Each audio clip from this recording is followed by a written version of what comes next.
తెలంగాణలో రేవంత్ రెడ్డి పరిపాలన ఎలా అనిపిస్తుంది? బాగాలేదండి. ఎందుకండి? ఎక్కడ కూడా ఆయన చెప్పిన హామీలన్నీ ఏమి అమలు చేయలే కదా.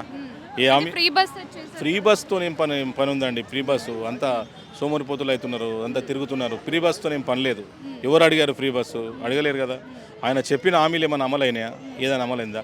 మన ఆడవారికి ప్రతి ఇంటి గృహిణికి 2500 ఇస్తున్నాడు, ఇచ్చాడా? వృద్ధులకు 2000 పెన్షన్ 4000 చేస్తున్నాడు, చేశాడా? వికలాంగులకు 4000 పెన్షన్ 7000 చేస్తున్నాడు, చేశాడా?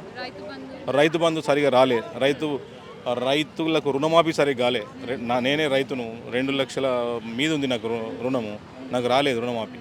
చాలా ఇబ్బంది ఉంది కదా.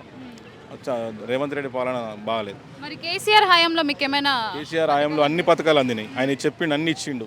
రుణమాఫీ అయింది. రైతులకు ప్రతి సంవత్సరం టెన్షన్గా ప్రతి సంవత్సరము మన రైతు బంధు ఇచ్చేవాడు, ఎంత ఇబ్బంది లేకుండే. ఇప్పుడైతే రైతులకు ఆయన రైతు బంధు ఇస్తలేడు. 3 ఎకరాల వరకే ఇచ్చిండు. పెద్ద రైతులకు ఇప్పటి వరకు లేదు. మరి కేసీఆర్ హయాంలో సొంత ఇల్లులు ఇస్తామని చెప్పారు, బట్ ఇవ్వలేదు. కానీ అది పెద్ద మనిషి ఆయన లాస్ట్ ఇస్తున్నాడు. కానీ చాలామంది హైదరాబాద్లో చాలామందికి ఇచ్చాడు కదండి, డబుల్ బెడ్రూమ్స్ ఇచ్చాడు కదా. సో తాలూకాలో కూడా హెడ్ క్వార్టర్స్లో కూడా డబుల్ బెడ్రూమ్స్ ఇచ్చాడు కదా. కొన్ని విలేజ్లలో కూడా అయినాయి. కానీ మొత్తం మీద అదొక చిన్న పొరపాటు కేసీఆర్ గారిది. కానీ అన్ని విధాలా కేసీఆర్ రేవంత్ రెడ్డి మీద గ్రేట్. మరి ఎందుకు ఓడిపోయారు?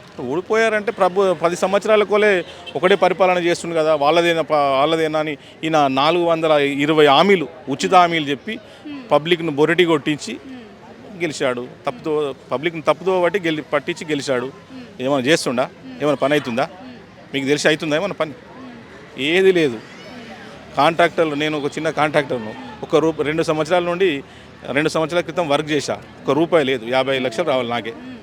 అంత పైసలు లేవు, ఏం లేవు. హైడ్రా పేరుతో ఎంతో మంది, మీకు తెలిసిన విషయం కదా, హైదరాబాద్లో హైడ్రా పేరుతో ఎంతో మంది పేదోళ్ళ పుట్టగొట్టి వాళ్ళను బజార్కి ఇడుస్తున్నాడు కదా. అవునా కాదు? అదంతా మధ్యలోనే ఆపేశారు కదా. అదే మరి పబ్లిక్ రివర్స్ అవుతారని ఆపేశారు అట్లా. మరి రేవంత్ రెడ్డి హయాంలో ముందు ఎలా ఉండబోతుంది? అంత అల్లకల్లో ఏం కాదండి. రేవంత్ రెడ్డి హయాంలో ఏం పని కాదు, అంత ఒట్టిదే. మరి నెక్స్ట్ కేసీఆర్ పక్కా 100%, పక్కా 100% కేసీఆర్ గారు ముఖ్యమంత్రి అవుతారు.